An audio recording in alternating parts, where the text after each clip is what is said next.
आपने मतलब क्या डिफरेंस देखा कि भाई अमेरिका जिस हिसाब से है और अपना इंडिया अभी जिस हिसाब से डेवलपमेंट कर रहा है मतलब ये सारी फील्ड में, तो कितने ईयर्स का गैप है टेक्नोलॉजिकल वाइज और एवरीथिंग वाइज? A decade, और डेकेड?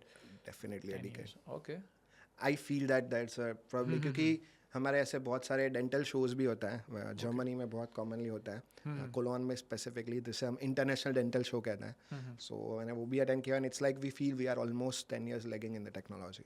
ओके, तो ओवरऑल ये गैप क्यों है, मतलब इतना टेक्नोलॉजिकल गैप है या टीचिंग में डिफरेंस आ रहा है? क्योंकि इंडियंस तो यार सारे जगह यूएस में जाके भी डॉक्टर जरा सब देखो तो मोस्टली चाइनीज से अच्छा तो लोग इंडियंस को प्रीफर करते हैं कि भाई इंडियन से मैं करवाऊंगा।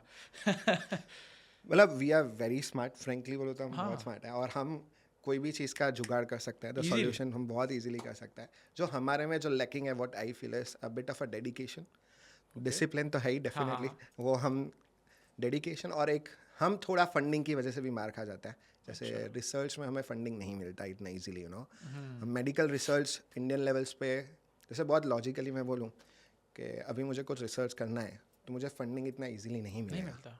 मैं अलग पे ही नहीं कर, मतलब मुझे कोई पे ही नहीं कर रहा है फंडिंग के लिए. नहीं नहीं, तो महिंद्रा वो सब भी हार्वर्ड को पे कर रहा है कि आप रिसर्च करो, अरे भाई पर। सो आप खुद सोचो कि मैं अगर हाँ मेरा क्लिनिक भी रन कर रहा हूँ, हाँ। मुझे कोई पे नहीं कर रहा है रिसर्च के लिए, तो मैं कैसे वो डेडिकेटली टाइम फ्रेम रिसर्च को दे पाऊंगा, चलो जब हम यंग थे, पोस्ट ग्रेड कर रहे थे, तब हम हमारा टाइम डाल रहे थे उस टाइम पे, because we are young and we wanted to contribute. Make अभी सेंस। भी हम कर रहे हैं, but I am not dependent on funding.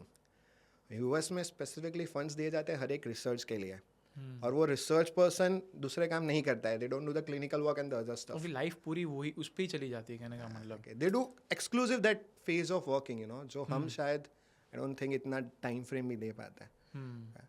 Ethical aspect, yes we are good, ऐसा नहीं है, बट थोड़े लैकिंग है compare to that aspect.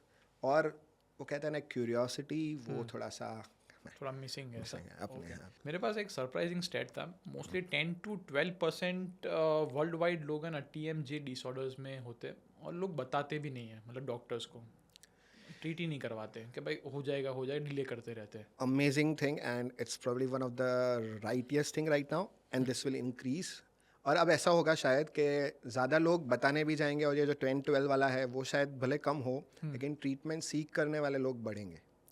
Which is अभी a good thing, right? It's is a good thing. The bad thing जो इसमें है, जो आपने डेटा बोला 10 to 12%, द रीज़न इज़, जैसे गुजरात के पेरीफरी से जो मेरे पास पेशेंट्स आते हैं, जेतपुर, गामगिनो या कहीं से भी, सो लाइक 2-3 महीने से था, इसने मुझे बोला, लेकिन हमने तो ध्यान ही नहीं दिया ऐसा कुछ होता है.